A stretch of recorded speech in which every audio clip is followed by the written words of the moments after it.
नमस्कार। आज बात करते हैं इतिहास के एक ऐसे चैप्टर की, एक ऐसी क्रांति की जिसने दुनिया का नक्शा ही बदल दिया। जी हाँ, हम चल रहे हैं फ्रांसीसी क्रांति की ड्रामेटिक और पावरफुल कहानी की गहराइयों में। तो इस कहानी को समझने के लिए ना जरा 18वीं सदी के फ्रांस को इमेजिन कीजिए। ये एक देश में दो दुनियाओं की कहानी है। सच में सोचिए, एक तरफ सोने चांदी से लदे हुए आलीशान महल, और ठीक उसी वक्त दूसरी तरफ आम लोग जो रोटी के एक एक टुकड़े के लिए तरस रहे थे। और यही जो जमीन आसमान का फर्क था ना, बस यहीं से एक बहुत बड़े तूफान की शुरुआत होने वाली थी। तो चलिए पहले इसी को समझते हैं। एक देश दो दुनियाएं। राजा लुई 16वें और रानी मैरी एंटोनेट की दुनिया तो शानदार महलों में थी, लेकिन उन महलों के बाहर आम जनता भारी टैक्स और भूख से बेहाल थी। ये सिर्फ अमीरी गरीबी का फासला नहीं था, ये अन्याय की एक ऐसी भावना थी जो लोगों के दिलों में अब घर करती जा रही थी।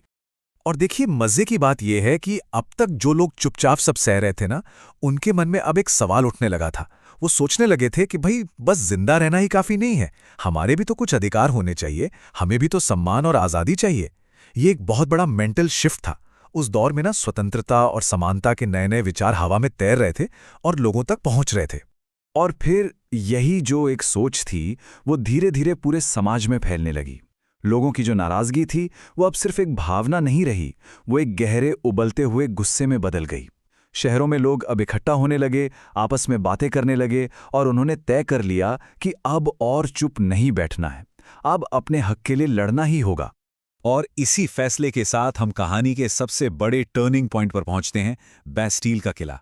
ये किला कोई आम इमारत नहीं थी, नहीं, ये राजा की तानाशाही, उसकी दमनकारी शक्ति का सबसे बड़ा सिंबल था, और लोगों ने फैसला किया कि वो इसी सिंबल पर चोट करेंगे। तो सवाल यह है कि पेरिस के लोगों ने आखिर किया क्या? कैसे उन्होंने अपने इस गुस्से और आज़ादी की इस चाहत को एक्शन में बदला? उन्होंने वो किया जो इतिहास बन गया। हजारों की भीड़, हाथों में झंडे, और जो भी मिला लकड़ी के भाले, सब लेकर बैस्टील की तरफ चल पड़ी। उन्होंने राजा की सत्ता के उस सबसे बड़े प्रतीक पर धावा बोल दिया। हाँ, राजा के सैनिकों ने रोकने की पूरी कोशिश की, लेकिन लोगों के जुनून और उनकी तादाद के सामने वो टिक नहीं पाए।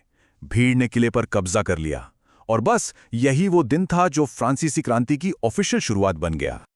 और उस दिन पेरिस की गलियों में बस एक ही नारा गूंज रहा था, स्वतंत्रता, समानता, भाईचारा। और ये सिर्फ 3 शब्द नहीं थे, नहीं, ये उस नए फ्रांस का सपना था जिसे वो लोग अपनी आंखों से देख रहे थे, जिसके लिए वो लड़ रहे थे। एक ऐसा देश जहां हर कोई आजाद हो, सब बराबर हों और सब एक दूसरे के साथ भाईचारे से रहें। बैस्टील पर कब्जे के बाद तो जैसे एक चिंगारी आग बन गई। ये क्रांति अब सिर्फ पेरिस तक नहीं रही, ये पूरे फ्रांस में आग की तरह फैल गई। अब ये लड़ाई एक शहर की नहीं, बल्कि पूरे देश की बन चुकी थी। अन्याय के खिलाफ एक बड़ी लड़ाई। और एक बात यहां समझना बहुत जरूरी है, ये क्रांति सिर्फ इसलिए नहीं थी कि लोग भूखे थे, ये उससे कहीं ज्यादा गहरी थी। ये लड़ाई थी असमानता के खिलाफ, उस पूरे सिस्टम के खिलाफ जहां मुट्ठी भर अमीर और ताकतवर लोग लाखों लोगों की किस्मत का फैसला कर देते थे। इस क्रांति के लक्ष्य बिल्कुल साफ थे। पहला, राजशाही की एब्सोल्यूट पावर को खत्म करना। दूसरा, असमानता के खिलाफ लड़ना। और तीसरा, सबके लिए एक जैसे नए कानून बनाना। अब जाहिर है ये सब इतना आसान तो नहीं होने वाला था।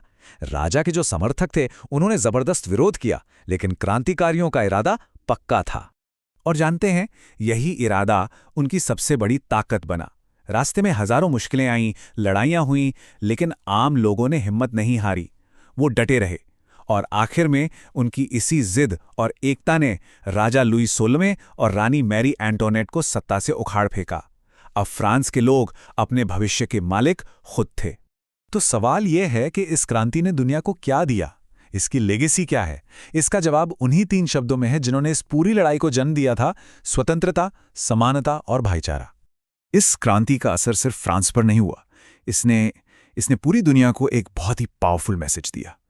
और वो मैसेज ये था कि जब लोग अपने हक के लिए एक साथ खड़े हो जाते हैं ना, तो फिर दुनिया की कोई भी ताकत उन्हें रोक नहीं सकती। ये आम इंसान की ताकत का ऐलान था। और ये कहानी आज भी हमें एक बहुत जरूरी सवाल के साथ छोड़ जाती है कि आज के दौर में अन्याय के खिलाफ आवाज उठाना उतना ही जरूरी क्यों है जितना उस समय था। इस पर सोचिएगा जरूर।